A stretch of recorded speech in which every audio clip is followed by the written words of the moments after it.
جو خدا غذاؤں پر بھوک پیاس مٹانے پر قادر ہے وہ اپنے ذکر پر بھی بھوک پیاس مٹانے پر قادر ہے۔ سوچے تو صحیح، دنوں کے دن گزر جاتے، نہ ہماری قرآن کی تلاوت ہوتی، نہ ہماری تسبیحات ہوتی، نہ معاملات اور دعاؤں کا اہتمام ہوتا۔ مولانا یوسف صاحب رحمۃ اللہ علیہ فرماتے تھے مسنون دعاؤں نے کس نے قبولیت کے راستے دیکھ رکھے، نجات کے راستے دیکھ رکھے۔ لوگ پریشان ہے، دعا مانگتے، جس سے مانگنا اس سے مانگتے نہیں، لوگوں کے سامنے اپنے دکھڑے روتے ہیں، لوگ رو رو کے سنتے ہیں، ہنس ہنس کے سناتے ہیں کہ بھائی ہے نہیں بات ہے۔ ایک صحابی آیا اللہ کے نبی کے پاس، جسم ٹوٹ گیا، تھک کے چور۔ حضور نے کہا تیری حالت کیا ہو گئی، کیا اپنی حالت بنا رکھا ہے، کیوں ایسا نظر آ رہا ہے؟ یا رسول اللہ قرضوں نے مجھے توڑ دیا۔ کس نے توڑ دیا؟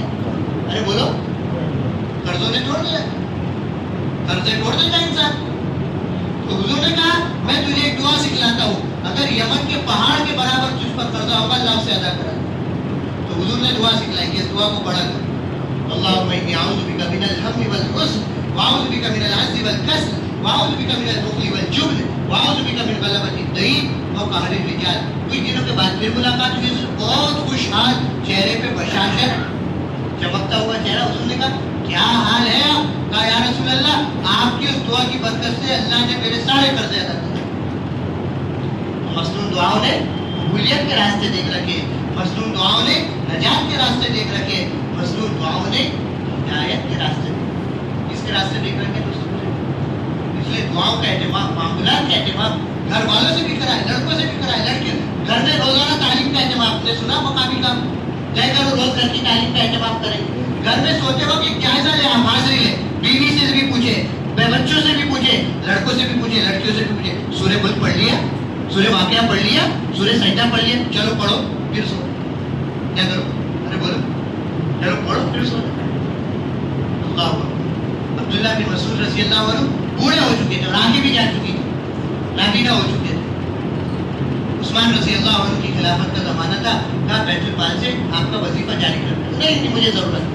کہا آپ کو ضرورت نہیں ہے، 4 جوان لڑکیاں ان کا کیا ہوگا؟ تو کہا بات یہ ہے اللہ کے نبی نے مجھے سورہ واقعہ یاد کرائی تھی تو میں نے اپنے بچیوں کو یاد کرا دیا، اور حضور نے کہا تھا جس گھر میں سورہ واقعہ پڑھی جائے گی اس گھر میں کبھی فاقہ نہیں آ سکتا۔ وہ دین ہے آج کا دن ہے، میری بچیوں نے سورہ واقعہ نہیں چھوڑی، میرے گھر میں فاقہ نہیں۔ کیا ہمارے گھر میں اس پر کبھی تربیت ہوئی ہے؟ اس کا اہتمام ہم نے کیا ہے؟ اس کا اہتمام ہم نے کرایا ہے؟ اللہ۔ ابو ہریرہ رضی اللہ عنہ کے بعد صدقے کی کھجوریں تھی، ایک دن پیچھے لگ گیا، روز آگے وہ کھجوریں لے کے چلے آتے۔ اللہ کے نبی صلی اللہ علیہ وسلم کے بعد ابو ہریرہ رضی اللہ عنہ آ گئے، یا رسول اللہ روز صدقے کی کھجوریں وہ کم وقت آتا ہے لے کر چلے جاتا ہے، میں اسے پکڑتا ہوں، میں کہتا ہوں آپ کے پاس لے کر آؤں گا تو بولتا معاف کر دو کل سے نہیں آؤں گا، پھر آ جاتا ہے۔ کیا کروں؟ حضور مسکرائے، وہ قیدی ہے آتا رہے گا دوبارہ پریشان کرتا رہے گا۔ ایک دن ابو ہریرہ نے کہا اسے پکڑ لیا غصے میں، کہا بس جو آپ نے حد کر دی تجھے چھوڑوں گا نہیں، اللہ کے نبی کے پاس لے کر جاؤں گا۔ اس نے کہا ابو ہریرہ معاف کر دو، آج کے بعد اب کبھی نہیں آؤں گا۔ نہیں تجھے آج اللہ کے نبی کے پاس ہی وہی حاضری تیری ہو۔ تو اس نے بھی لالچ دے دی اور چالاک آدمی تھا، کہا ابو ہریرہ تمہیں میں ایک عمل بتلاتا ہوں، اگر تم نے اس کا اہتمام کر لیا نا تو پھر میرے جیسے سارے جنات اور سارے جادو اور سارے سحر اور ساری شیطانی طاقتوں سے تم محفوظ ہو جاؤ، تم بھی تمہارا گھر آتا۔ انہوں نے کہا جلدی بتاؤ، چھوڑ دوں گا کیا کروں؟ تجھے چھوڑ دوں گا، بتا دے کیا ہوا۔ اس نے کہا دیکھو بھائی ہم تو جنات تھے، میں یہاں نہیں آتا، مدینہ سے نہیں آتا، میں ملک شام سے آتا ہوں۔ کہاں سے آتا ہوں؟ اللہ کے نبی کی جب آمد ہوئی تو ہم سب جناتوں کو بھگایا گیا تو میں ملک شام میں چل گیا۔ اب میں غریب ہوں، ساتھ بھی ہے جنات بھی ہے، میں غریب ہوں تو اپنے پریشان رہتا ہوں، ادھر ادھر جاتا ہوں، تمہارے پاس کھجوریں مل گئی تو یہ بھی چلے جاتا ہوں۔ لیکن میں تمہیں ایک عمل بتلا رہا ہوں، جو اس عمل کا اہتمام کرے گا، جس گھر میں وہ عمل کیا جائے گا، کوئی جنات کوئی شیطان وہاں تک نہیں پہنچ سکتا اور کوئی جادو اور سحر کا وہاں پہ اثر نہیں ہو سکتا۔ ابو ہریرہ نے کہا بتاؤ کیا عمل ہے؟ کہا آیت الکرسی پڑھ لیا کرو اور سورہ بقرہ کی آخری آیتیں پڑھ لیا، آخری رکوع سورہ بقرہ کا پڑھ لیا کرو۔ کیا بھائی؟ آیت الکرسی اور سورہ بقرہ کا آخری رکوع۔ کہا بس یہ کہنا تھا، ابو ہریرہ نے ان کو چھوڑ دیا۔ صبح آئے اللہ کے نبی کے پاس، کہا کیا ہوا تمہارے قیدی کا؟ کہا یا رسول اللہ آیا تھا اور میں نے تو اس کو پکڑ لیا تھا، بس آپ کے پاس لے کر آؤں گا، لیکن اس نے یہ عمل بتلا دیا تو میں نے چھوڑ دیا۔ تو حضور کو ہنسی آ گئی، آپ ہنسنے لگے، اور اللہ کے نبی نے کہا کمبخت تھا تو جھوٹا، لیکن اس مرتبہ تم سے صحیح بات کہہ کے چلے۔ کیا کیا؟ صحیح بات، صحیح عمل بتا کر چلے۔ ساتھی کھوا بنا لیتے، ہم پہ یہ ہو گیا اور ہم پہ یہ کرا دیا اور ہم پہ وہ کرا دیے، اور عاملوں کے پاس جاتے کہاں جاتے لاکھوں روپے خرچ کر دیتے، لوگ لوٹ لیتے۔ صبح شام منزل پڑھنے کا اہتمام کر، کیا اہتمام کر؟ منزل پڑھنے کا اہتمام کر، حفاظت کی دعائیں پڑھے، سورتیں پڑھے، ہر نماز کے بعد درود شریف، سورہ فاتحہ، چاروں کو آیت کرسی، درود شریف پڑھے۔ اہتمام کریں ان چیزوں کا، دنیا کی کوئی طاقت نقصان نہیں پہنچا سکتی۔ ہمارے حضرت رحمۃ اللہ علیہ، ان کو حضرت مولانا سعید خان صاحب رحمۃ اللہ علیہ نے کہا تھا کہ نوافل میں کثرت سے سورہ فلق اور سورہ ناس کا اہتمام کیا۔ معوذتین، اللہ کے نبی پر جب سحر ہوا، جادو ہوا، تو جبرائیل امین یہ دو صورتیں لے کر آئے، 11 گیریں باندھی گئی تھی آپ صلی اللہ علیہ وسلم پر۔ اللہ کے نبی ایک ایک آیت پڑھتے، یہ دونوں صورتیں میں 11 آیتیں ہیں، ایک ایک آیت پڑھتے اور وہ گیرا کھولتے، اثر ختم ہو جاتا۔ 11 آیتیں ختم ہوئی، دونوں صورتیں ختم ہوئی، حضور کے مجھے ایسا محسوس ہوا کہ میں جکڑا ہوا تھا اور اپنے آزاد ہو گیا۔ اللہ کی دعائیں بھی ہیں، یہ صورتیں بھی ہیں، یہ اعمال بھی ہیں، اس کو پڑھتے نہیں ہیں، اس کو کرتے نہیں ہیں۔ ابو ہریرہ رضی اللہ عنہ سے لوگ کہہ رہے ہیں تمہارا گھر جل گیا، ہاں میرا گھر نہیں جل سکتا۔ اللہ کے نبی نے دعا بتلائی تھی، جو صبح پڑھ لے شام تک کوئی طاقت نقصان نہیں پہنچا سکتی، شام میں پڑھ لے صبح تک کوئی طاقت نقصان نہیں پہنچا سکتی۔ میں وہ دعا پڑھ کے نکلا ہوں، میرا گھر کیسے جل سکتا؟ ایک صاحب آئے، گھر آپ کے شعلے بلند ہوئے، آپ کے گھر تک آگ پہنچی لیکن آگ کچھ نہیں۔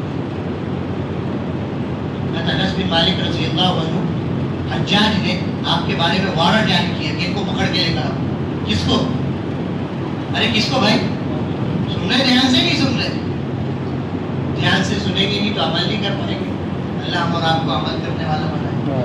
حجاج بن یوسف کا وارنٹ نکلا انس بن مالک کو گرفتار کرنے کے لیے، اس کے سپاہی آئے، اس کے فوجی آئے اور انس بن مالک رضی اللہ عنہ کو گرفتار کر کے حجاج کے پاس لے کر چلے۔ تھوڑی دیر کی بات ہوئی، تھوڑی دیر کی گفتگو ہوئی، حجاج نے کہا ان کو جہاں سے لائے تھے وہاں لے جا کر چھوڑو۔ بات آ رہی بھائی سب لوگ پریشان، حجاج بن یوسف کے سارے سپاہی اپنے اتنی مشکل سے لائے، کیسے آپ نے چھڑوا دیا؟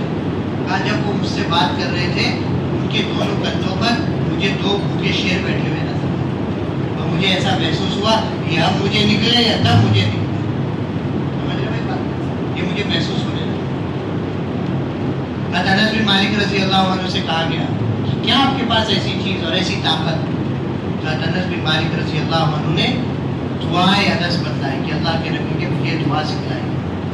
حدیث کی کتابوں میں، غالباً دعاؤں کی کتابوں میں، مومن کے ہتھیار میں یہ دعائیں انس بن مالک رضی اللہ عنہ موجود ہیں، جو انہیں کس نے سکھلائی تھی؟